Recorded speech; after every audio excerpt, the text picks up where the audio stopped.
Hi friends, welcome to cine family to. చిన్ని serial heroine Kavyasri. Kavyasri ఈ సీరియల్లో కావేరి క్యారెక్టర్లో చాలా అద్భుతంగా నటిస్తూ మంచి పేరును, గుర్తింపును, సక్సెస్ను అందుకుంది.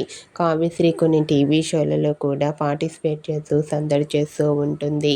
కావ్య అప్డేట్స్ బయటకు రాగానే తన ఫ్యాన్స్ అందరూ మంచి మంచి కామెంట్స్ పెడుతుంటారు.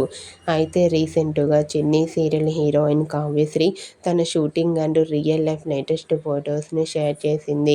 ఆ ఫొటోస్లో కావ్యశ్రీ బ్యూటిఫుల్ లెహంగాలో చాలా చాలా అందంగా కుదరపు బొమ్మలా కనిపించింది. ఆ ఫొటోస్ చూసిన వారంతా బ్యూటిఫుల్ అండ్ లవ్లీ ఏంజల్ అంటూ కామెంట్ చేస్తున్నారు. మీకు కూడా Chinni serial heroine Kavyasri real life latest ఫొటోస్తో పాటుగా షూటింగ్ లొకేషన్ లేటెస్ట్ ఫొటోస్ మీకు నచ్చినట్లయితే మీ అభిప్రాయాన్ని మీ కామెంట్ రూపంలో తెలియజేస్తూ లైక్ చేయండి, షేర్ చేయండి. మరిన్ని ఇంట్రెస్టింగ్ అండ్ లేటెస్ట్ అప్డేట్స్ కోసం మా సినీ ఫ్యామిలీ 2 ఛానల్ని సబ్స్క్రైబ్ చేసుకోండి.